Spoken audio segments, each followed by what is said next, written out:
KTO Radio présente À haute voix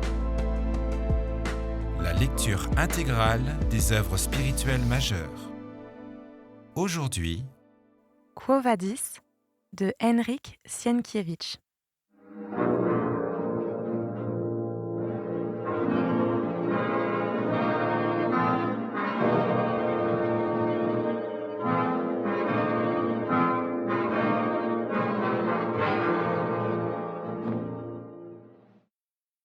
Quatre Bithyniens portaient avec précaution Ligie vers la maison de Pétrone. Vinicius et Ursus marchaient à côté et se hâtaient pour la remettre au plus tôt aux mains d'un médecin grec. Ils allaient en silence car, après les épreuves de cette journée, ils n'arrivaient pas à parler. Vinicius avait été jusqu'alors comme à demi conscient. Il se répétait que Ligie était sauvée, qu'elle ne risquait plus ni la prison ni la mort au cirque, que leur malheur avait pris fin une fois pour toutes et qu'il la ramenait chez lui pour ne plus se séparer d'elle. Et il lui semblait que c'était plutôt le commencement d'une autre vie que la réalité. De temps à autre, il se penchait sur la litière ouverte pour contempler ce visage tant aimé qui, à la clarté de la lune, semblait endormi, et il se disait et se redisait « C'est elle, Christ l'a sauvée ». Il se rappela aussi que, lorsqu'il était allé avec Ursus au Spolarium y porter Ligie, un médecin qu'il ne connaissait pas était venu et l'avait assuré que la jeune fille vivait et vivrait. À cette pensée, une telle joie lui gonflait la poitrine qu'il se sentait parfois défaillir, et n'ayant pas la force de marcher seul, il s'appuyait sur le bras d'Ursus. Ce dernier contemplait le ciel constellé d'étoiles et priait. Il marchait d'un pas rapide dans les rues où les maisons blanches fraîchement construites resplendissaient dans le clair de lune. La ville était déserte. De ci de là seulement, des groupes de gens, couronnés de lierre, chantaient et dansaient devant les portiques au son d'une flûte, profitant de la nuit merveilleuse et de la période des fêtes qui avait commencé avec l'ouverture des Jeux. Ce n'est que lorsqu'ils furent déjà près de la maison de Pétrone qu'Ursus cessa de prier et se mit à parler à voix basse, comme s'il craignait d'éveiller Ligie. « Seigneur, c'est le Sauveur qui l'a sauvée de la mort. Lorsque je l'ai vue sur les cornes de l'auroch, j'ai entendu une voix en moi qui me disait « Défends-la ». Et c'était, à n'en pas douter, la voix de l'agneau. La prison avait miné mes forces, mais lui me les a rendues pour cet instant. Et c'est lui aussi qui a inspiré ce peuple dur en lui faisant prendre sa défense. Que sa volonté soit faite. Et Vinicius ajouta « Que son nom soit adoré ». Il ne put en dire davantage, car il sentit brusquement qu'il allait pleurer. Une envie irrésistible le prit de se prosterner et de remercier le Sauveur pour le miracle accompli et pour sa miséricorde. Cependant, ils étaient arrivés dans leur maison. Les domestiques, avertis par un esclave envoyé exprès, se précipitèrent à leur rencontre. Paul de Tarse avait, encore à Antium, converti la plupart d'entre eux. Ils étaient parfaitement au courant des malheurs de Vinicius, aussi leur joie fut-elle immense lorsqu'ils virent les victimes soustraites à la colère de Néron. Cette joie redoubla lorsque le médecin Théoclès déclara, après avoir examiné Ligie, qu'elle n'avait aucune contusion grave et que, lorsqu'elle serait sortie de son affaiblissement dû à la fièvre des prisons, elle recouvrerait sa santé. Ligie reprit connaissance cette nuit même.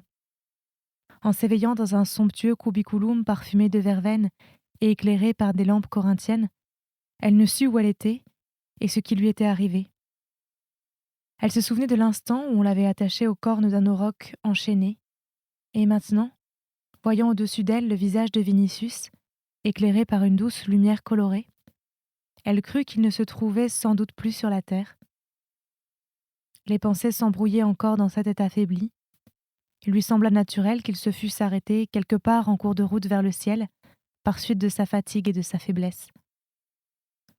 Ne sentant aucune douleur, elle sourit à Vinicius et voulut lui demander où ils étaient, mais de ses lèvres ne s'échappa qu'un léger chuchotement, dans lequel Vinicius perçut tout juste son nom. Il s'agenouilla donc près d'elle et, posant délicatement sa main sur le front de la jeune fille, il lui dit « Christ t'a sauvée et t'a rendue à moi. » Les lèvres de Ligie émirent de nouveau un chuchotement inaudible, puis, au bout d'un moment, ses paupières se fermèrent, sa poitrine se souleva avec un léger soupir, et elle tomba dans un profond sommeil, ce qu'attendait le médecin Théoclès, qui voyait en cela l'annonce d'un prompt rétablissement. Vinicius resta à son chevet, agenouillé et plongé dans la prière. Son âme était inondée d'un amour si grand qu'il en oublia le temps. Théoclès entra à plusieurs reprises dans le cubiculum. Plusieurs fois aussi Eunice écarta la portière et montra sa tête aux cheveux dorés. Enfin, les grues élevées dans le jardin se mirent à crier, annonçant le lever du jour, tandis que Vinicius restait encore prosterné en pensée aux pieds du Christ, sans voir et sans entendre ce qui se passait autour de lui, le cœur débordant de reconnaissance, plongé dans l'extase, de son vivant, à demi élevé au ciel.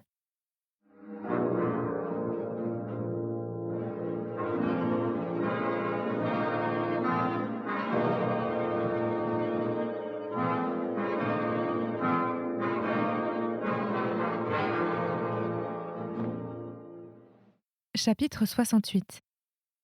Après la libération de Ligie, Pétrone, pour ne pas irriter César, s'était rendu avec les autres Augustans au Palatin. Il désirait y entendre ce que l'on y dirait, et surtout, se persuader que Tigelin n'inventerait pas quelque chose de nouveau pour perdre la jeune fille. Éelle et Ursus étaient passés, pour ainsi dire, sous la protection du peuple, et désormais, nul ne pourrait lever la main sur eux sans provoquer des troubles.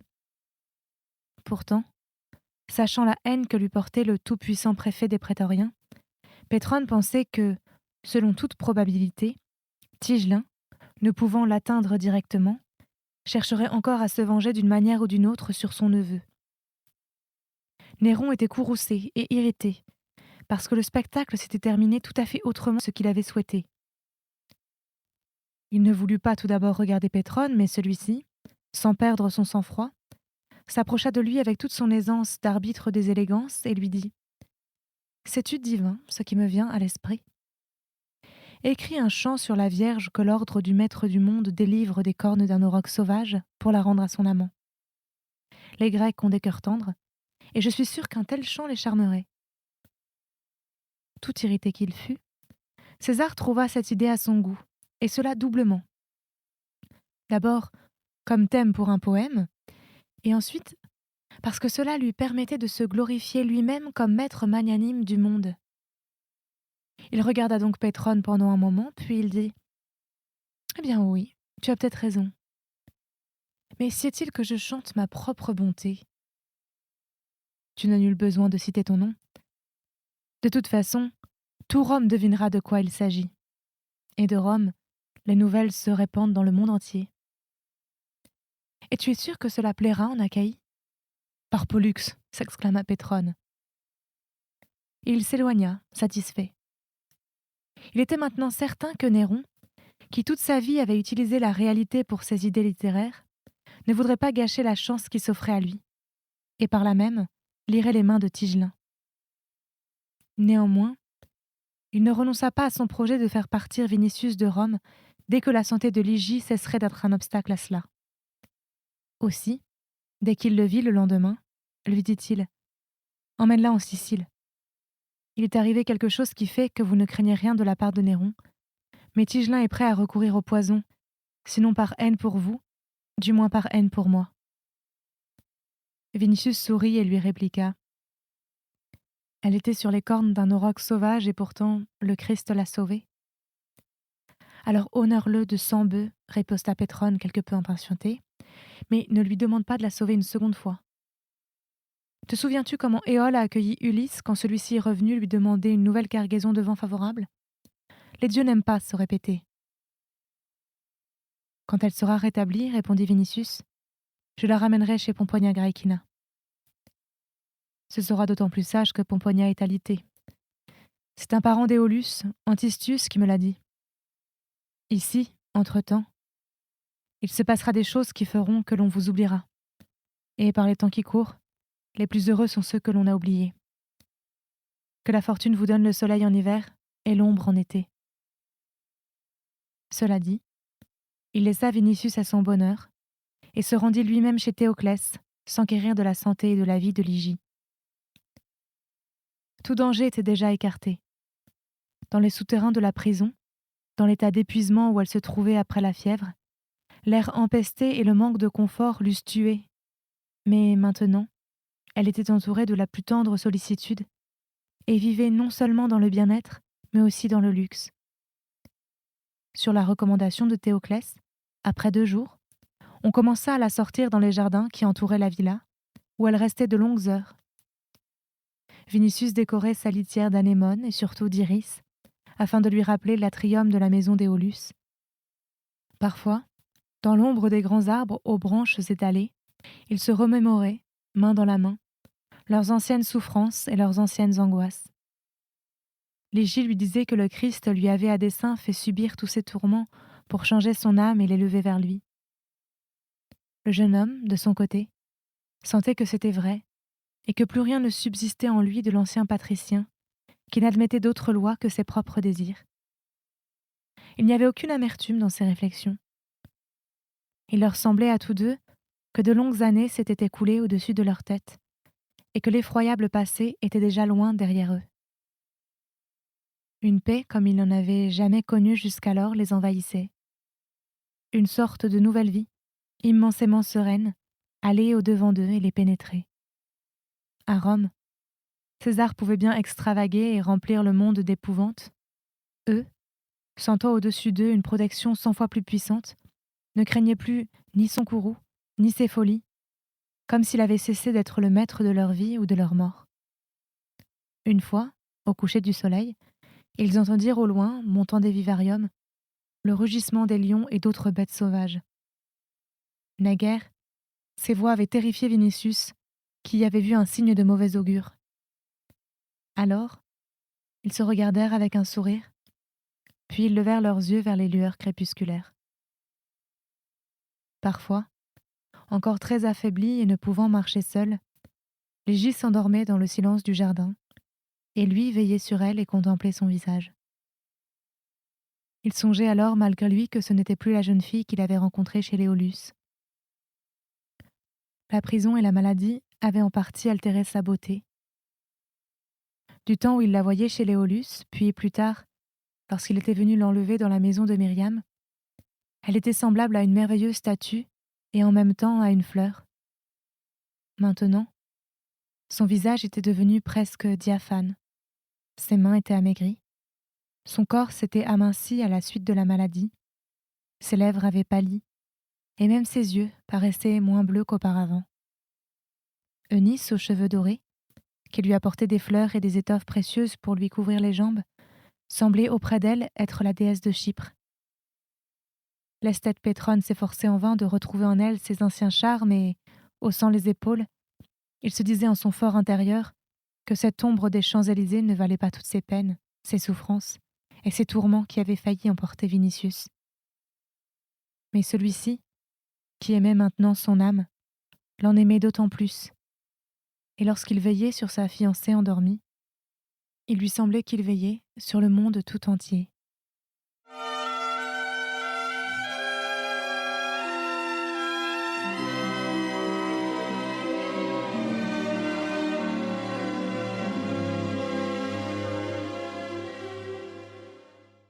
Chapitre 69. La nouvelle de la miraculeuse délivrance de Lygie s'était rapidement répandue parmi les rescapés des persécutions des chrétiens. Les fidèles commencèrent à venir voir celle à laquelle le Christ avait, de toute évidence, manifesté sa grâce. Les premiers à venir furent Nazaire et Myriam, chez lesquels se cachait toujours l'apôtre Pierre, puis d'autres suivirent. Tous, avec Vinicius et Lygie et les esclaves chrétiens de Pétrone, écoutaient dans le recueillement le récit d'Ursus, sur la voix qu'il avait entendue dans son âme et qui lui avait commandé de lutter avec la bête sauvage. Et tous partaient réconfortés et pleins d'espoir que le Christ ne permettrait pas qu'on exterminât sur terre le reste de ses adeptes avant qu'il ne fût venu pour le jugement dernier. Cet espoir fortifiait leur cœur, étant donné que les persécutions n'avaient toujours pas cessé. Quiconque était signalé par le peuple comme étant chrétien était aussitôt jeté en prison par les vigiles. Les victimes étaient déjà, à vrai dire, moins nombreuses, car la plupart des adeptes du Christ avaient été pris et suppliciés. Quant à ceux qui avaient échappé à la prison, ou bien ils avaient quitté Rome, afin d'attendre dans les provinces éloignées que passât l'orage, ou bien ils se cachaient le plus soigneusement possible, ne se risquant pas de venir aux prières communes autrement que dans les arénariats situés en dehors de la ville. Néanmoins, on les recherchait encore, et bien que les jeux proprement dits fussent déjà terminés, on gardait ceux que l'on prenait pour les jeux suivants, ou bien on les exécutait sommairement. Quoique le peuple romain ne crût plus que les chrétiens fussent les incendiaires de la ville, on les proclama ennemis de l'humanité et de l'État, et l'édit publié contre eux eut toujours force de loi. Longtemps, l'apôtre Pierre n'osa se montrer dans la maison de Pétrone. Un soir, Nazaire annonça enfin sa visite. Légie, qui pouvait déjà marcher, et Vinicius accoururent à sa rencontre et se prosternèrent devant lui, qui les saluait avec une émotion d'autant plus grande qu'il ne lui restait que peu de brebis dans le troupeau que le Christ lui avait confié, et que son grand cœur pleurait maintenant sur leur sort.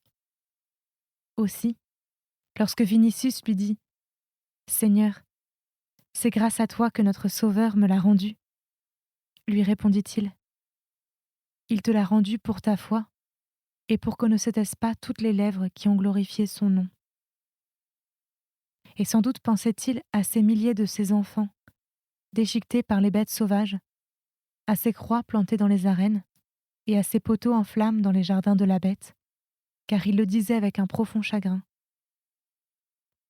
Vinicius et Ligie remarquèrent aussi que ses cheveux avaient complètement blanchi, qu'il s'était voûté, et que son visage reflétait tant de tristesse et de souffrance qu'on eût dit qu'il avait lui-même subi toutes les souffrances et les tortures infligées aux victimes de la rage et de la folie de Néron. Mais tous deux comprenaient aussi que, si le Christ s'était lui-même soumis au supplice et à la mort, nul ne pouvait s'y soustraire. Il n'empêche que leur cœur se brisait à la vue de l'apôtre courbé sous le poids des ans, du labeur et de la douleur. Aussi, Vinicius, qui projetait d'emmener dans quelques jours Ligie à Naples, où il devait rencontrer Pomponia et se rendre ensuite en Sicile, se mit-il à le supplier de quitter Rome avec eux. L'apôtre posa sa main sur sa tête et lui dit « J'entends encore en mon âme les paroles que le Seigneur m'a dites au bord du lac de Tibériade. Quand tu étais jeune, tu te saignais et tu allais où tu voulais. Mais lorsque tu auras vieilli, tu étendras les mains, et un autre te ceindra et te mènera là où tu ne voudras pas. Il est donc juste que je suive mon troupeau. » Et lorsque, n'ayant pas compris ce qu'il avait dit, ils se turent, il ajouta « Mon labeur touche à sa fin, mais je ne trouverai l'hospitalité et le repos que dans la maison du Seigneur. » Après quoi, il se tourna vers eux et dit « Souvenez-vous de moi, parce que je vous ai aimés comme un père aime ses enfants, et quoi que vous fassiez dans la vie, faites-le pour la gloire du Seigneur. » Le disant, il leva ses vieilles mains tremblantes au-dessus d'eux et les bénit. Eux se blottissaient contre lui, pressentant que ce serait peut-être la dernière bénédiction qu'il recevrait de ses mains. Il leur fut cependant donné de le revoir encore une fois. Quelques jours plus tard, Pétrone rapporta du Palatin des nouvelles inquiétantes. On y avait découvert qu'un des affranchis de César était chrétien et trouvait chez lui des épîtres des apôtres Pierre et Paul de Tarse, ainsi que des épîtres de Jacques, de Jude et de Jean. Tigelin avait déjà auparavant été mis au courant du séjour de Pierre à Rome, mais il pensait que l'apôtre avait péri en même temps que les milliers d'autres adeptes. Or, il apparaissait maintenant que les deux chefs de la nouvelle religion étaient toujours en vie et se trouvaient dans la ville. Aussi, décida-t-on de les retrouver et de les saisir à tout prix, car on escomptait pouvoir, avec leur mort, extirper les dernières racines de la secte exécrée. Pétrone avait appris de Vestinus que César avait lui-même donné l'ordre d'arrêter, dans les 3 jours à venir, Pierre et Paul de Tarse, et de les écrouer dans la prison mamertine, et que des détachements entiers de prétoriens avaient été envoyés pour perquisitionner toutes les maisons du Transtévère. L'ayant appris, Vinicius décida d'aller avertir l'apôtre. Le soir venu, lui et Ursus, vêtus de manteaux gaulois qui leur cachaient le visage, se rendirent à la maison de Myriam où habitait Pierre, maison située à la limite même du Transtévère, au pied de la colline du Janicule. En cours de route, ils voyaient des maisons encerclées de soldats, conduits par des inconnus. Le quartier était sur les dents, et par endroits se formaient des groupes de badauds. Ça et là, des centurions soumettaient des personnes arrêtées à un interrogatoire, les questionnant sur Simon-Pierre et sur Paul de Tarse. Ayant devancé les soldats, Ursus et Vinicius arrivèrent sans mal jusqu'à la demeure de Myriam, où ils trouvèrent Pierre entouré d'une poignée de fidèles. Timothée, le compagnon de Paul de Tarse, et Linus se tenaient aux côtés de l'apôtre. À la nouvelle du proche danger, Nazaire fit sortir toutes les personnes par un passage secret jusqu'au portillon du jardin. Puis, il les accompagna jusqu'aux carrières abandonnées, situées à quelques centaines de pas de la porte du Janicule. Ursus devait porter Linus, dont les os, brisés lors des tortures qu'on lui avait infligées, ne s'étaient pas encore ressoudés. Arrivés dans le souterrain, ils se sentirent en sécurité et, à la lumière d'une veilleuse allumée par Nazaire, ils se concertèrent à voix basse sur les moyens qu'il fallait prendre pour sauver la vie de l'apôtre, qui leur était cher.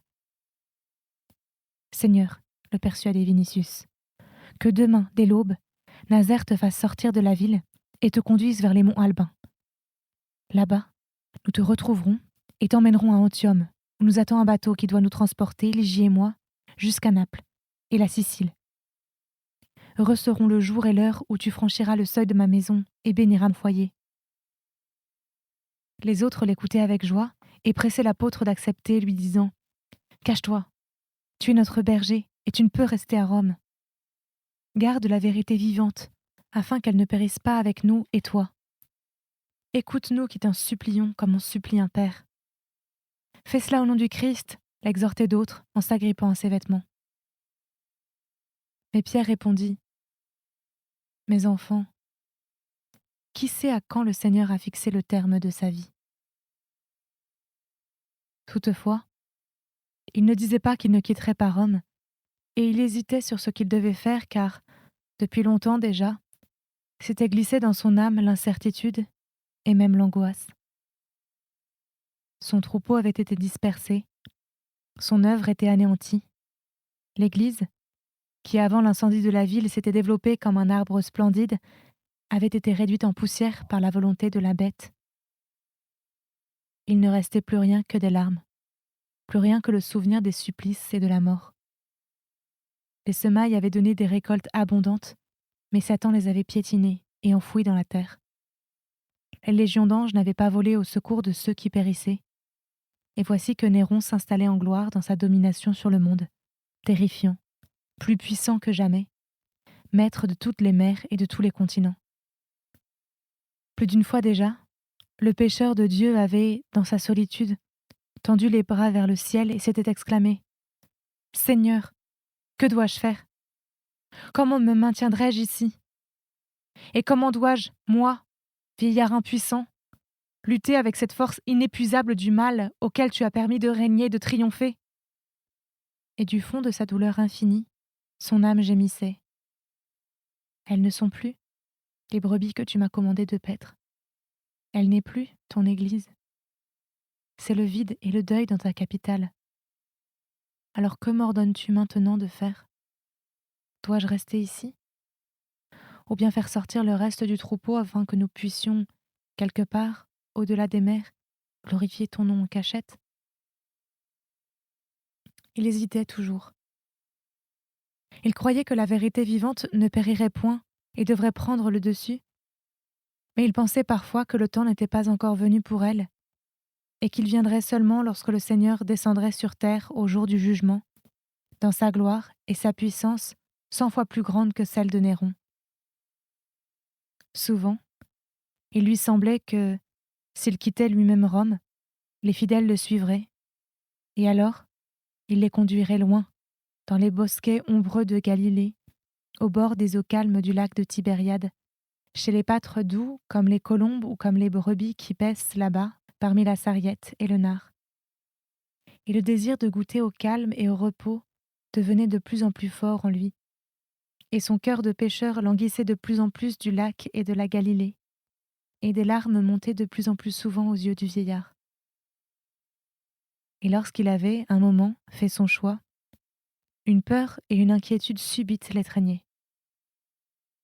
Comment pourrait-il quitter cette ville, dont le sol avait été abreuvé du sang de tant de martyrs, et où tant de lèvres avaient donné un témoignage de la vérité au moment de l'agonie? Devait-il lui seul se dérober à cela? Et que répondrait-il au Seigneur lorsqu'il entendrait les paroles « Eux sont morts pour leur foi. Et toi, tu as fui ?»